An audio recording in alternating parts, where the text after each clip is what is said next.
انصار مدینہ کو خبر لگ چکی تھی کہ آپ وہاں سے نکل پڑے ہیں۔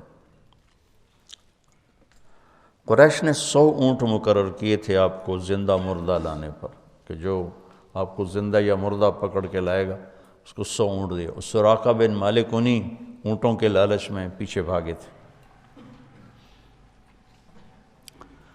تو قباء آتے اور انتظار کر کے چلے جاتے تھے۔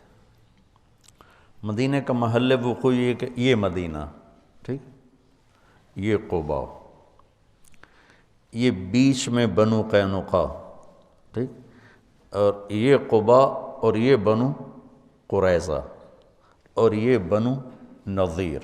یہ میں آپ کو نقشہ ہاتھوں سے بنا کے بتا رہا ہوں۔ یہ مدینہ، یہ بنو قینقاع اور یہ قباء، یہ بنو نضیر، بنو قریظہ اور یہ بنو نضیر، یہود کے جو 3 قبیلے تھے۔ نضیر، قینقاع، قریظہ، تینوں موسیٰ علیہ السلام کے صحابہ تھے، اور یہ تینوں یہاں اس لیے آباد ہوئے۔ موسیٰ علیہ السلام جب حج پہ تشریف لائے، جب واپس جا رہے تھے مدینہ سے گزرے، تو انہوں نے پہچانا کہ یہ وہ جگہ ہے جہاں آخری نبی آئے گا۔ تو انہیں اجازت لی کہ ہم یہاں رہیں گے، ہماری نسلیں ان پہ ایمان لائیں گی۔ وہ کم بخت ہوئی اعداء عدو بنے۔ اور جب آپ خیبر سے گزرے تو کچھ لوگوں نے، چونکہ خیبر اور مدینے کا جغرافیہ ایک جیسا، میں خیبر بھی گیا ہوں، تو انہوں نے وہاں رہنے کی اجازت مانگی کہ ہمیں یہاں رہنے دیا جائے، آخری نبی آئیں گے تو ہم ان پر ایمان لائیں گے۔ ان سے لڑائیاں لڑنی پڑی، اور وہ بڑے جنگ کے بعد وہ فتح ہوئی۔ جو بالکل جاہل تھے وہ ایمان لے آئے، جو جاننے والے تھے وہ گمراہ ہو گئے۔ تو وہ انتظار کر کے چلے جاتے تھے، دوپہر کے، جب دوپہر چڑھ جاتی پھر چلے جاتے تھے۔ تو اب یہود کا علم دیکھو، بنو قینقاع کا ایک آدمی اپنے کوٹھے کی چھت پہ چڑھا، تو قباء کی طرف نظر پڑی تو غبار اڑ رہا تھا۔ غبار، کچھ ایسے ہیولے سے نظر آ رہے تھے۔ یہ 8 ربیع الاول ہے۔ ان کا علم کہاں تک پہنچا ہوا تھا کہ کوئی بھی ہو سکتا ہے، غبار ہے اور کچھ ایسے نظر آ رہی ہیں سواریاں، لیکن اس حد تک ان کو پتہ تھا کہ یہ کب پہنچیں گے۔ اس نے یوں منہ کر کے اعلان کیا، یا بنی قیلہ، قیلہ اوس خزرج کی ماں کا نام، یا بنی قیلہ جاء نبیکم۔ اتنا ان کو پتہ تھا، اور ایمان سے محروم ہوں۔ تو اس دن وہ انتظار کر کے جا چکے تھے واپس۔ تو جب اعلان ہوا کہ تمہارے نبی آ رہے ہیں، تو پھر سب نے دوڑ لگائی۔ تو ان کے آنے تک چونکہ فاصلہ ہے، 5-6 میل کا فاصلہ ہے، آپ اتر چکے تھے، اور ایک چٹان کی اوٹ میں آپ تشریف فرما تھے۔ اس میں سایہ، ستمبر کا مہینہ تھا، گرمی شدید تھی۔ تاریخ ممکن ہے آگے پیچھے 16 مجھے یاد پڑتی ہے۔ تو اللہ کے نبی کی داڑھی سیاہ کالی، ابو بکر رضی اللہ عنہ اور اللہ کے نبی ہم عمر ہیں، لیکن ابو بکر کی داڑھی میں سفید بال زیادہ تھے، ان کی داڑھی کالی سفید تھی۔ اب مدینے والے تو نہیں جانتے، دیکھا ہوا نہیں ہے، تو انہوں نے قیاس کیا کہ یہ سفید داڑھی والا یہ نبی ہوگا، اور یہ ابو بکر ہوگا جو ساتھ کالی داڑھی والے۔ تو سب نے آ کر ابو بکر سے مصافحہ شروع کر دی، اور اللہ کے نبی سے کیے ہی نہیں۔ تو ابو بکر نے بھی نہیں بتایا کہ میں نہیں وہ، تو مصافحہ ہوتے رہے، وہ آپ کرتے رہے، کچھ نہیں بتایا۔ کچھ دیر جب گزر گئی تو سورج چٹان سے تھوڑا سا اوپر آ گیا، تو دھوپ آ گئی، تو ابو بکر رضی اللہ عنہ نے دوڑ کے اوپر چادر ڈال دی۔ اس پر پتہ چلا کہ یہ تو سارے مصافحہ ہی غلط ہو گئے، یہ تو یہ نہیں، یہ نبی ہیں۔ تو پھر انہوں نے مصافحہ کی یا نہیں کیے، یہ کہیں نظر سے گزرا نہیں۔ کیے ہوں گے پھر ادھر بھی. تو پھر قبا والے بھی آ گئے. تو کلثوم بن ہدم اس وقت مسلمان نہیں ہوئے تھے، بعد میں جو سارے ایمان لے آئے. ان کے گھر میں آپ کو بطور مہمان ٹھہرایا گیا. تو آپ اچھے نام سے فال لیتے تھے، غلط نام غلط معنی تبدیل فرما دیتے تھے. تو اس نے اپنے غلام سے کہا نجیح نجیح، کھجوریں لاؤ مہمان آئے ہیں. تو اللہ کے نبی نے ایک دم کہا نجح امرنا نجح امرنا. نجیح کامیاب، مکمل کام ہوگا. نجح کہ ہماری ہجرت کامیاب ہو گئی. آپ نے اس کے نام سے یہ فال لی. پھر 4 دن آپ نے وہاں قیام فرمایا، اور ایک روایت میں 2 ہفتے قیام فرمایا.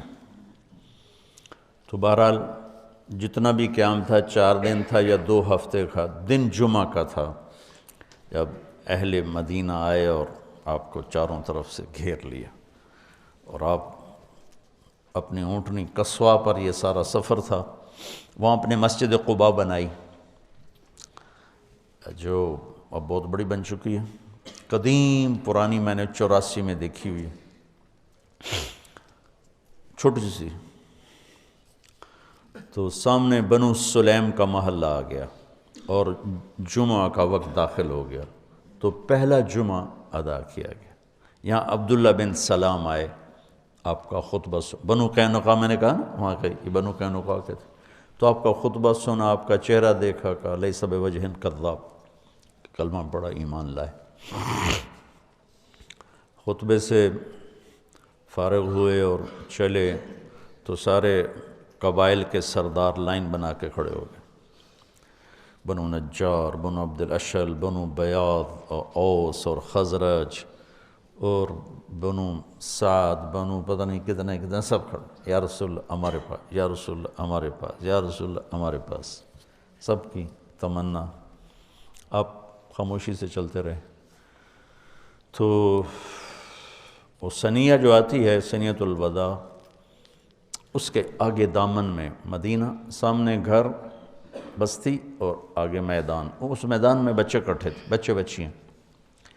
ہم یہ آپ یوٹیوب پہ دیکھتے ہیں، بچے بچیوں کو نظمیں یاد کراتے ہیں تو وہ سنا رہے ہوتے ہیں، وہ پڑھ رہے ہوتے ہیں.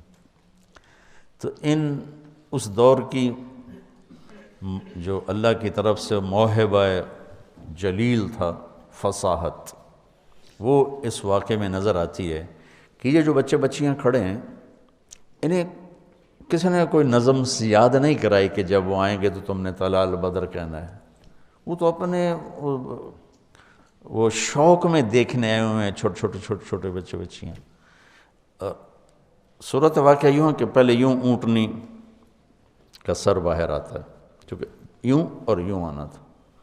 تو ایسے اونٹنی، اس کے سر کے پیچھے آپ کا سر، آپ کا چہرہ مبارک چھپا ہوا. جب اونٹنی یوں ہوئی اور آپ ایسے ہوئے تو سب بچوں کے منہ سے فی البدی بے ساختہ طلع البدر علینا. یہ پڑھا ہوا سبق نہیں تھا.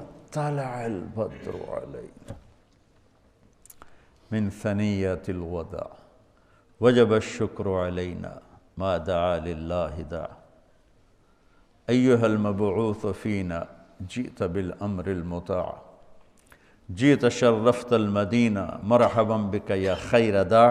یہ شعر عام نہیں ملتا کتابوں میں، لیکن اس کا اضافہ جئت شرفت المدینہ مرحبا بک یا خیر داع. آپ نے، عورتیں ساری چھتوں پہ چڑھی ہوئی تھیں آپ کو دیکھنے کے لیے. تو جب ہم مدینہ میں داخل ہوئے تو پھر عرب سردار، یا رسول اللہ ہمارے پاس، یا رسول اللہ ہمارے پاس. تو آپ نے اس کی ایسے رسی چھوڑ دی کہ دعوها فإنها مأمورہ. اسے کچھ نہ کہو، جہاں میرا اللہ لے جائے گا یہ اونٹنی وہاں جائے گی. اور آپ کے دل میں تھا بنو نجار، چونکہ آپ کی دادی بنو نجار میں سے تھی، سلمہ جو عبد المطلب کی والدہ ہیں، وہ بنو نجار سے تھی، جو ہاشم نے وہاں شادی کی تھی. تو آپ کی اونٹنی چلتے چلتے چلتے ایک کھلے میدان میں جا کے بیٹھ گئی، بستی کے وسط میں تھا، تو اس کو آپ نے پسند کیا اپنی مسجد کے لیے۔ تو آپ نے پوچھا یہ زمین کس کی ہے؟ بعد میں، اس وقت نہیں، بعد میں۔ ان کا جی 2 یتیموں کی ہے۔ تو ان کے سرپرست کون ہے؟ کہا جی اسد بن زرارہ ہے۔ آپ نے ان کو بلایا کہ یہ زمین ہمیں مسجد کے لیے چاہیے۔ کہا جی ہم تحفہ دیتے ہیں۔ ہم نے کہا یتیم کا مال ہے، تحفہ نہیں ہو سکتا ہے، پیسے لگاؤ۔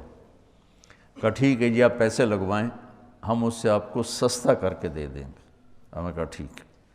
تو اس کے پیسے لگوا گئے تو 7 دینار اس کی قیمت بنی۔ میرے نبی نے کیا کیا کہ تمہارے سامنے بھی 7 دینار قیمت لگی ہے، ہم آپ کو 10 دینار دیتے ہیں مسجد کے۔ آپ نے 10 دینار میں وہ جگہ خریدی۔ تو اس کے بعد آپ کی اونٹنی اٹھ گئی۔ یہ میں نے بعد کا واقعہ سنایا ہے آپ کو۔